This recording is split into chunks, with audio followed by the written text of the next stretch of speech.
Hello, नमस्कार मंडळी. तर अंडा बिर्याणी बनवण्यासाठी मी ते बासमती राईस एक 15 मिनटं भिजत ठेवला होता आणि भात शिजवून घेतलेला आहे. जसं आपण नेहमी बिर्याणी बनवण्यासाठी भात शिजवून घेतो तसा खडे मसाले किंवा मीठ वगैरे सगळं घालून. तर इथे मी एक चमचा तूप घालून हे साईडला ठेवलेलं आहे भात आणि इथे कांदे उभे चिरून तळून घेतलेले आहेत. मस्त असे कुरकुरीत फ्राय करून घेतलेले आहेत आणि हेच तेल आपण बिर्याणीसाठी किंवा अंडी तळण्यासाठी वगैरे हेच वापरणार आहे तेल.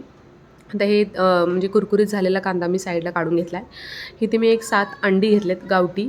तर हे उकळून सोलून घेतलेले आहेत आणि त्याला चमच्याने असं टोचून घ्यायचं आहे मसाले लागण्यासाठी. तर ही 7 अंडी घेतलेली होती. तर एक अंडं गायब झालं. हात दिसतच असेल तुम्हाला. तर ही 6 अंडी राहिलेत. तर इथे तिखट मीठ हळद घेऊन मस्त असं लावून घेतलेलं आहे अंड्यानं सगळं मसाले. तर इथे तेलामध्ये फ्राय करून घेतले थोडंसं आणि इथे तेच आपण तळलेलं तेलच मी इथे वापरते आहे. तर एका भांड्यामध्ये तेल घेऊन सगळे खडे मसाले टाकलेले आहेत आणि मिरच्या, हिरव्या मिरच्या. तर खड्या मसाल्यामध्ये चक्री फूल, मोठी इलायची, छोटी इलायची, लवंग आणि मिरी आणि दालचिनी, तेजपत्ता असं मी घेतलेलं आहे थोडं थोडं प्रमाणात. तर इथे कांदा परतून झाल्यानंतर आलं लसणाची पेस्ट घातलेली आहे. तर हे सगळं परतून झाल्यानंतर टोमॅटोची प्युरी एक 2-3 टोमॅटोची प्युरी घातलेली आहे इथे. तुम्ही हवं तर बारीक चिरून टोमॅटो पण घालू शकता. मी इथे 3 टोमॅटोची प्युरी घातलेली आहे. तर हे व्यवस्थित छान असं परतून घ्यायचं आहे आणि हळद तिखट मीठ घालून एक 5 मिनटं आपल्याला परतून घ्यायचं आहे. एक थोडा वेळ मी मसाला परतून घेतल्यानंतर घरगुती लाल तिखट 2 चमचे, थोडीशी हळद आणि चवीनुसार मीठ टाकून मिक्स करून घेतले आणि काश्मीरी लाल मिर्च पावडर एक चमचा टाकला आहे. तर इथे दही अर्धी वाटी टाकून सगळं मिक्स करून घेतले. नंतर शाही बिर्याणी मसाला वापरला आहे.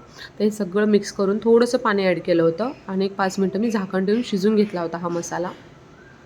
तळून घेतलेल्या कांद्याचा थोडासा मी चुरा करून टाकलेला आहे. त्याच्याने थिकनेस पण वाढते ग्रेव्हीची आणि टेस्ट इतकी छान लागते. तर हे सगळं मिक्स केलेलं आहे छान आणि शाही बिर्याणी मसाला मी अर्धी वाटी म्हणजे छोटी अर्धी वाटी वापरलेला आहे.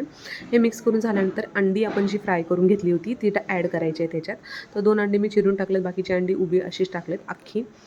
नंतर मग हे सगळं मिक्स करून झाल्यानंतर राईस आपण शिजून घेतला तो ॲड करायचा. पुदिना, कोथिंबीर आणि तळून घेतलेला कांदा आणि फूड कलर.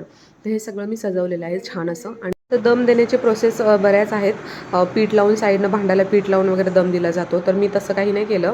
तव्यावर भांडं ठेवून डायरेक्ट कोळसा, पेटवलेला कोळसा टाकून वाटीमध्ये त्याच्यावर तूप टाकून झाकण लगेच झाकलं आणि त्याच्यावर जड कुठली पण वस्तू ठेवायची जेणेकरून ती वाफ बाहेर निघू नये त्यासाठी. तर इथे मी चाकूने थोडं मध्ये हे करते.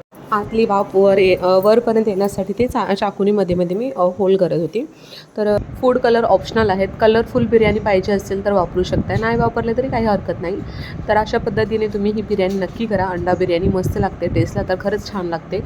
तर व्हिडिओ कसा वाटला हे कमेंट करून नक्की सांगा. चॅनलला अजून सबस्क्राईब केलं असेल तर प्लीज सबस्क्राईब करा. तर भेटू परत अशाच एका नवीन व्हिडिओमध्ये. तोपर्यंत बाय.